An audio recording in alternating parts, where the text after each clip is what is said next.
Daun-daun bergoyang liar di tepi hutan Sumatera, diterpa angin malam yang menggigit tulang. Mahendra berlari, napasnya memburu.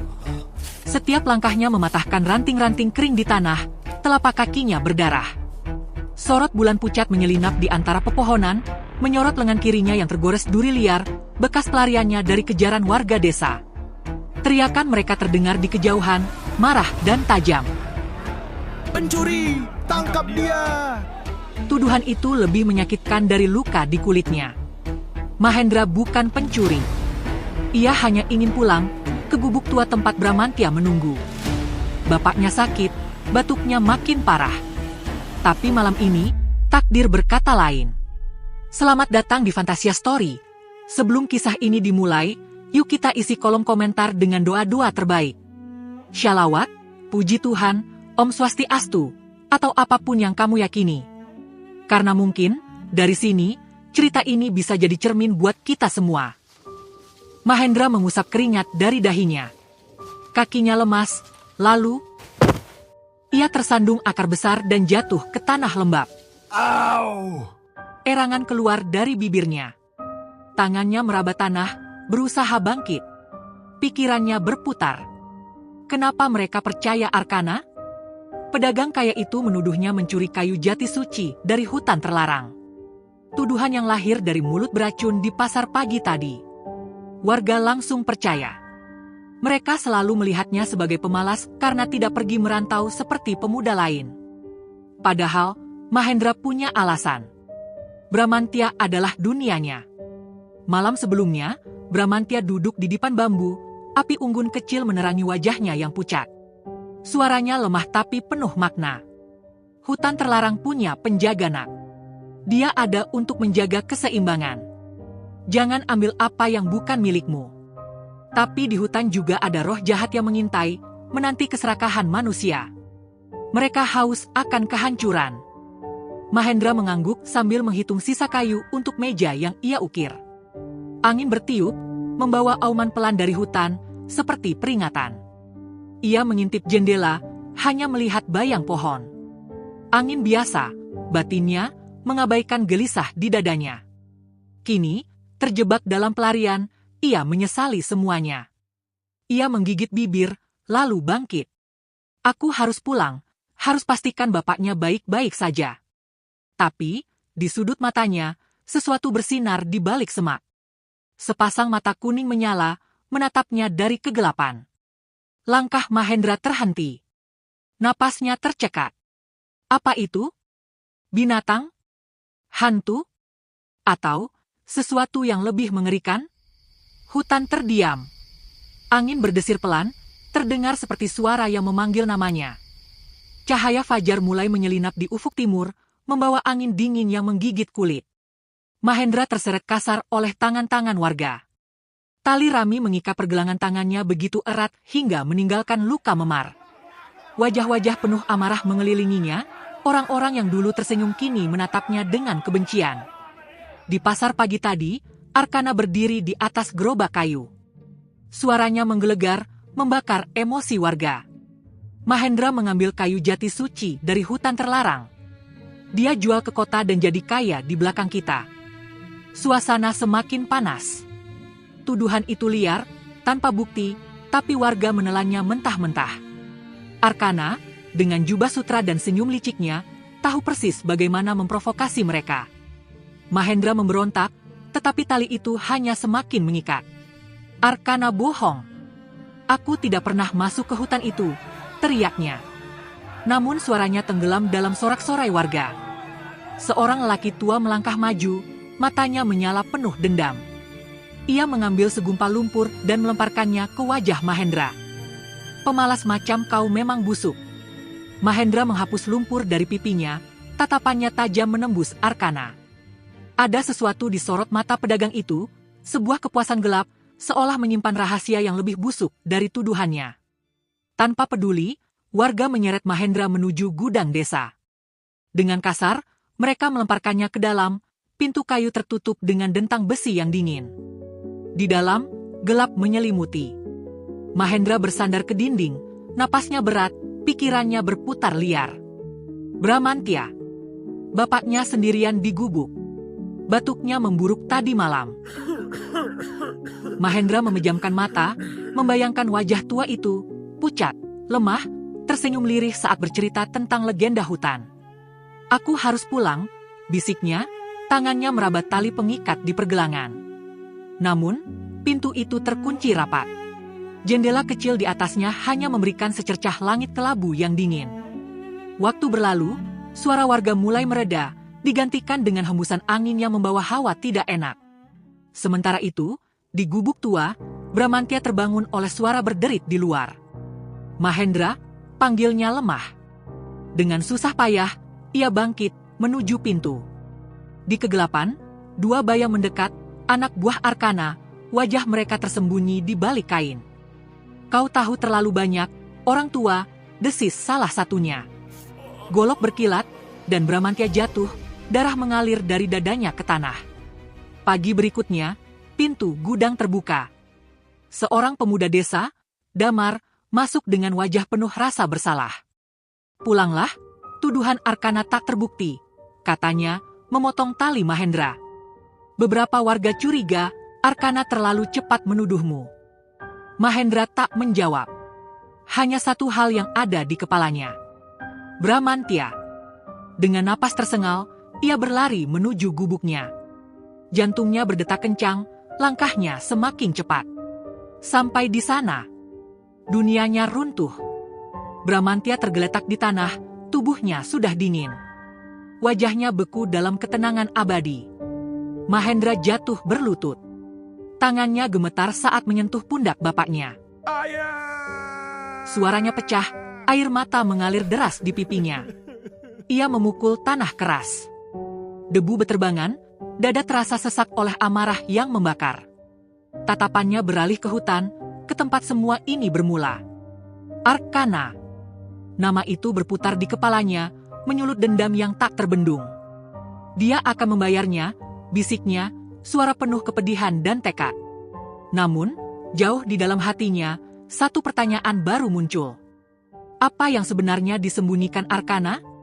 Dan mengapa hutan terlarang menjadi pusat semua kekacauan ini? Cerita ini masih panjang dan makin dalam. Tapi kalau kamu suka sejauh ini, boleh dong klik like dan subscribe.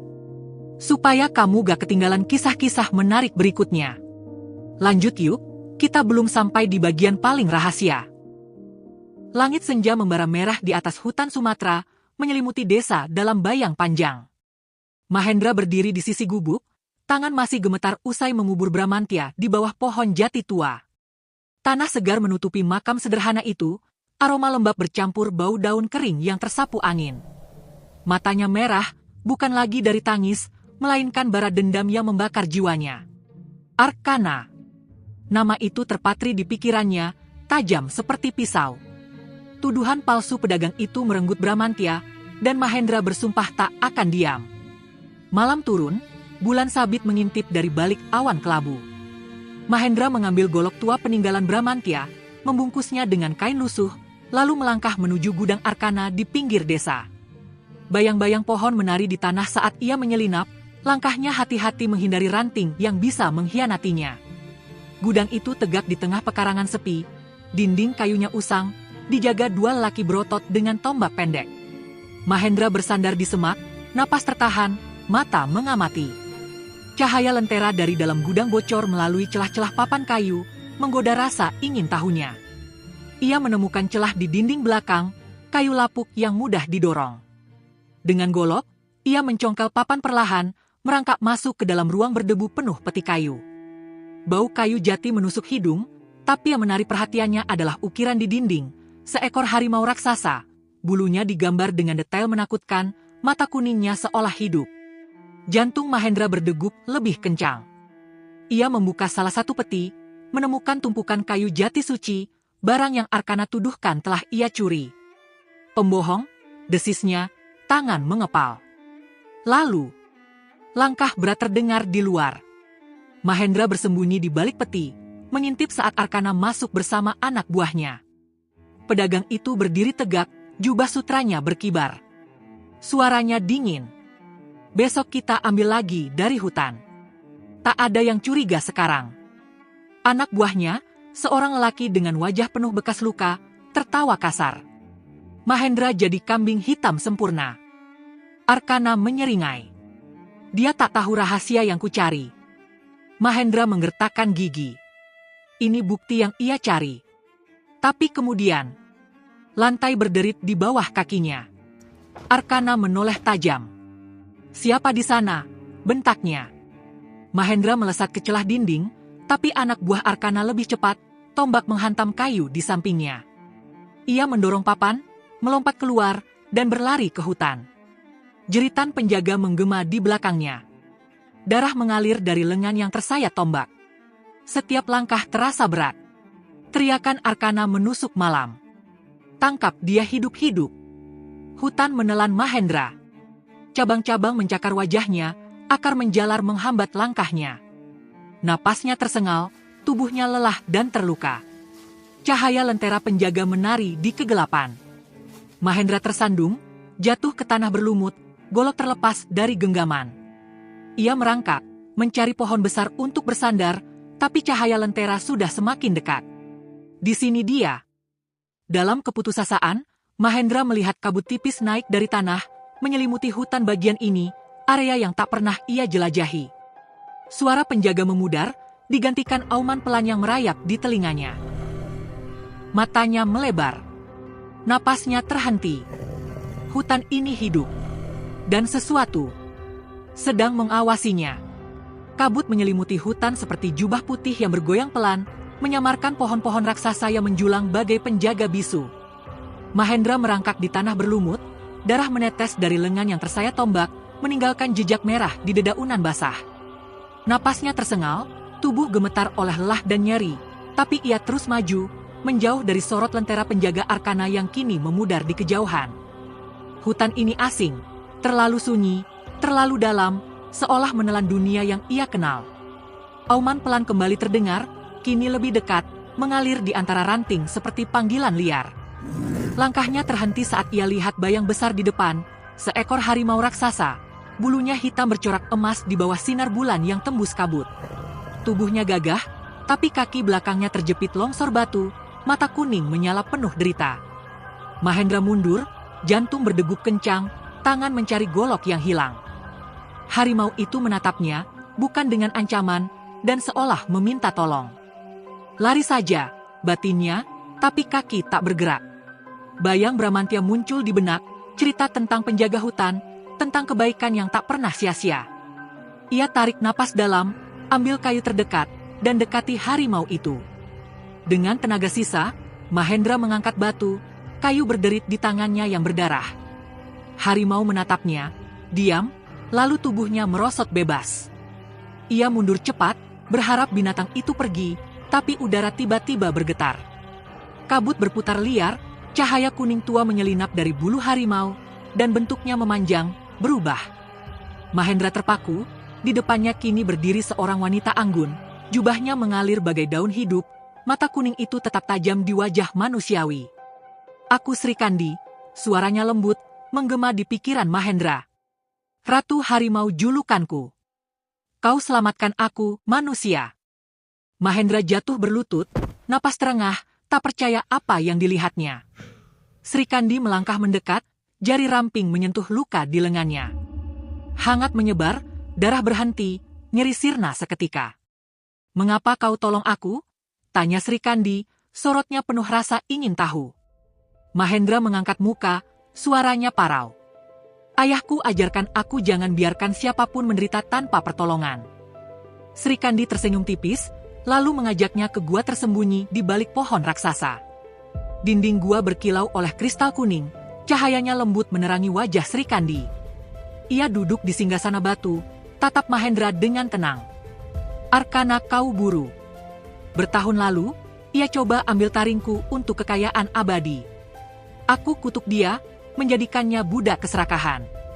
Tapi ia cari roh jahat untuk lawan kutukanku." Mahendra mengepalkan tangan, amarah kembali membara. "Dia bunuh bapakku dengan fitnahnya." Sri Kandi mengangguk pelan. "Hutan tahu kejahatannya. Tapi kau, Mahendra, punya hati berbeda." Ia melepaskan taring kecil dari lehernya, meletakkannya di kalung kulit, dan memberikannya pada Mahendra. Taring ini esensi hutan, hanya bisa menyatu dengan manusia yang terpilih. Di dunia manusia, ia tampak seperti permata bercahaya. Gunakan bijak. Mahendra menggenggam taring, merasakan berat kekuatan gaibnya. Sri Kandi melanjutkan, Arkana sembunyikan masa lalunya. Temukan dan hancurkan dia. Cahaya gua redup, Sri Kandi lenyap dalam kabut, meninggalkan Mahendra dengan tekad baru. Ia keluar dari gua, kalung taring dingin di tangan. Hutan terdiam, tapi auman kini terasa seperti dorongan. Arkana punya rahasia, hubungan dengan Sri Kandi, kutukannya membusuk di jiwanya. Mahendra menatap langit malam, bayangan Bramantya memberi kekuatan. Apa rahasia itu? Dan bagaimana ia gunakan hadiah ini untuk balas dendam? Sebelum kita lanjut ke bagian yang lebih menegangkan, kalau kamu menikmati cerita ini, yuk bantu channel ini berkembang dengan klik tombol like dan subscribe. Dukungan kecil dari kamu, bikin semangat kami besar untuk terus menghadirkan kisah-kisah yang lebih seru. Mentari terbenam di ufuk barat, menyisakan garis emas tipis di langit Sumatera. Mahendra melangkah ke desa, wajahnya tersembunyi di balik topi daun dan janggut palsu yang ia buat dari serat kelapa. Ia telah menghabiskan sebulan di kota, menjual permata bercahaya dari taring Sri Kandi, membangun identitas sebagai bayu, pedagang kaya. Kalung taring terselip di bawah baju, dingin di kulitnya. Selama sebulan, ia mendekati Arkana, berpura-pura menawarkan kerja sama bisnis. Malam ini, rencananya mencapai puncak. Di gudang Arkana, lentera bergoyang, membiaskan bayang di dinding. Arkana duduk, cawan arak di tangan. Mahendra, sebagai bayu, berbicara tenang. Hutan punya harta lebih dari kayu. Kau tahu itu. Arkana tertawa kasar, matanya berkilat oleh mabuk. Kau pintar, bayu. Ya, hutan menyembunyikan kekayaan. Aku hampir dapatkan dulu, taring harimau terkutuk itu. Mahendra telah memancing Damar, tetua adat, untuk mengintip dari celah gudang, berjanji membuktikan kejahatan Arkana. Harimau apa? Tanyanya, berpura-pura polos. Arkana condongkan tubuh, suaranya penuh dendam. Ratu harimau, makhluk gaib. Aku tangkap dia bertahun lalu, tapi dia mengutukku, membuatku haus kekuasaan selamanya. Fitnah Mahendra cuma langkah kecil. Besok aku kembali ke hutan, ambil taringnya lagi. Damar, dari balik dinding, mendengar semua, matanya melebar. Mahendra menahan napas, tapi Arkana menatapnya tajam. Kau terlalu penasaran. Ia meraih belati. Mahendra meloncat, topi jatuh, wajahnya terbuka. Mahendra, teriak Arkana. Mahendra menghindar, lari ke pintu, tapi anak buah Arkana sudah masuk, tombak siap menusuk. Jangan biarkan dia kabur, bentak Arkana. Mahendra mendorong peti kayu ke arah mereka, lalu lari ke tepi hutan, napasnya tersengal. Warga yang dipimpin Damar mengikuti, kini mereka curiga pada pedagang itu. Arkana mengumpat. Kejar dia. Kita bakar hutan ini kalau perlu. Malam menyelimuti hutan, kabut naik seperti asap hidup. Mahendra tersandung, jatuh di tepi sungai kecil, penjaga dan warga mendekat dengan obor menyala. Arkana muncul, menarik seorang anak desa sebagai sandera, pisau di lehernya. Keluar, Mahendra, atau dia mati. Mahendra mengepalkan tangan, lalu merasakan kalungnya panas di dadanya. Taring bersinar kuning, Mahendra berlari melintasi akar-akar raksasa yang menjalar seperti ular. Dadanya nyeri, bukan karena luka, tapi karena sesuatu yang membara di dalam, amarah, dendam, dan rasa kehilangan. Di belakangnya, langkah-langkah kaki mengejar. Anak buah Arkana, membawa obor, tombak, dan niat membunuh. Tapi kali ini, Mahendra tak ingin lari lagi. Ia berhenti di sebuah celah terbuka di tengah hutan, tempat di mana cahaya bulan menembus kabut seperti tirai perak. Dadanya terangkat turun, napasnya tajam. Langkah pertama penjaga muncul dari balik pohon. Mahendra menyambutnya. Tinju Mahendra menghantam dada pria itu, lalu berputar menghindari tombak yang menyasar perutnya. Ia bergerak cepat, seolah hutan membimbing geraknya. Satu demi satu penjaga roboh, bukan karena kekuatan, tapi karena keberanian yang tak bisa lagi ditahan. Namun suara berat tiba-tiba menggema dari kegelapan. Kau pikir bisa mengubah takdir, bocah? Arkana muncul perlahan dari balik pepohonan. Tapi kali ini, tubuhnya berbeda. Kabut hitam mengelilinginya. Matanya memancar merah darah. Kulitnya tampak gelap dan retak seperti arang panas. Dari tanah, bayangan menjulur ke arahnya, menggeliat seperti makhluk hidup. Arkana menyerap semuanya. Udara menjadi berat, langit terasa lebih dekat. Dia bukan manusia lagi. Hutan bukan hanya milik siluman putih. Ada yang lebih tua, lebih gelap, dan mereka memilihku. Arkana mengangkat tangannya. Bayangan hitam menyembur seperti tombak, menghantam Mahendra dan melemparkannya ke pohon.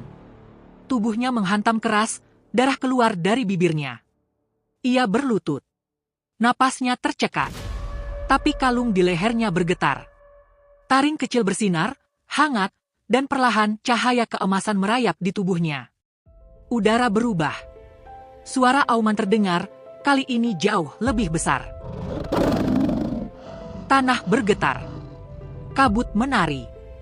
Dan dari balik cahaya muncul sosok itu, Ratu Harimau. Tubuhnya besar, berwarna emas gelap, matanya menyala seperti dua matahari kecil. Sri Kandi. Ia berjalan pelan ke sisi Mahendra, berdiri di depannya. Kau sudah cukup berani, Mahendra. Sisanya, biar aku yang tangani. Arkana tertawa. Harimau tua. Kau gagal melindungi hutan. Kini giliran kekuatan sejati berkuasa. Ia menyerang duluan. Bayangan hitam menghempas tanah, memecah bebatuan. Sri Kandi menghindar, lalu melompat. Cakarnya menggores udara dan menghantam dada Arkana. Percikan energi beterbangan seperti bunga api. Pertarungan mereka meledak. Ratu Harimau mengaum, langit bergemuruh. Arkana memanggil bayangan raksasa dari tanah. Mereka bertarung bukan hanya dengan tubuh, tapi dengan kehendak. Akar mencabik udara, cahaya melingkar seperti pusaran. Mahendra hanya bisa menyaksikan dari kejauhan, tubuhnya gemetar oleh kekuatan yang tak bisa ia jangkau. Tapi ia tahu, ini bukan sekadar duel. Ini perang antara dua kutub alam, kehendak untuk menjaga dan hasrat untuk menguasai. Serangan demi serangan menghantam. Cakar dan bayangan. Taring dan kutukan.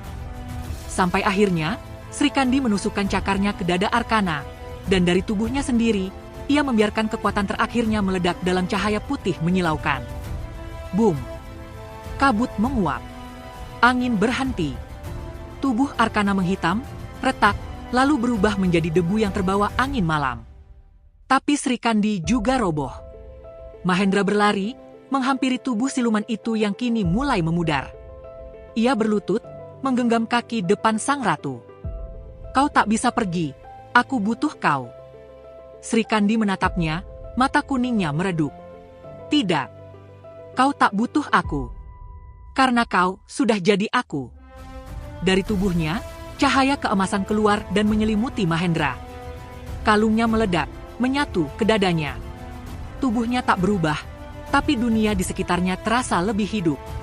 Ia bisa mendengar pohon bernapas. Ia bisa melihat akar yang tumbuh di dalam tanah. Sri Kandi tersenyum terakhir kalinya. Lalu tubuhnya lenyap menjadi cahaya, kembali ke hutan. Mahendra berdiri. Dunia hening. Tapi hutan menerimanya. Ia bukan Mahendra si buronan lagi. Ia adalah warisan dari dua kekuatan, manusia dan siluman. Penjaga yang baru. Keadilan datang. Tapi pertanyaan baru muncul, akankah ia kembali ke desa setelah ini? Fajar menyingsing, sinar lembut menembus kabut. Mahendra berdiri di tengah warga, napasnya berat. Damar melangkah maju, tongkatnya menghantam tanah. Arkana telah tumbang, dihukum hutan atas dosanya. Warga menatap sisa tubuh Arkana, kulit arang yang rapuh, dengan jijik. Dua pemuda menguburnya di balik akar tua. Tatapan warga beralih ke Mahendra, penuh rasa bersalah. Seorang ibu tua menawarkan kain bersih untuk lukanya. Maafkan kami, katanya. Mahendra mengangguk, Tapi hatinya dingin, Bramantya tak kembali. Taring Srikandi kini menyatu di kulitnya, berdenyut hangat. Ia mendengar bisik daun, melihat bayang burung di ranting jauh. Suara Srikandi bergema di benaknya, hutan memilihmu. Mahendra menatap hutan, menarik napas. Desa bukan tempatnya lagi. Ia melangkah ke rimbun hijau, warga memanggil namanya, tapi ia tak menoleh. Hutan terlarang kini rumahnya, tugas Srikandi mengalir di nadinya. Angin bertiup lembut di tepi hutan, membawa aroma tanah basah. Mahendra berdiri di bawah pohon besar, mata menatap sungai berkilau. Suara Bramantya terdengar dalam desau angin, jaga warisanku. Ia tersenyum tipis, menyentuh dadanya, tempat taring Srikandi menyatu. Hutan hidup di sekitarnya, dan ia siap melindunginya, penjaga baru lahir dari abu dendam. Tapi di kedalaman hutan, kabut hitam tipis berputar pelan, seolah menanti. Sesuatu yang lebih tua, lebih gelap, masih mengintai. Itulah akhir kisah Mahendra, dari pemuda yang disakiti, hingga menjadi sosok yang bahkan hutan pun hormati. Kalau cerita ini menyentuhmu, atau membuatmu terdiam sejenak, klik tombol like sebagai tanda kamu ikut menyaksikan perjuangannya. Dan jangan lupa subscribe, agar kamu tak tertinggal kisah-kisah lain yang mungkin menyentuh sisi terdalam dirimu. Terima kasih sudah mendengarkan sampai akhir. Sampai jumpa di cerita berikutnya.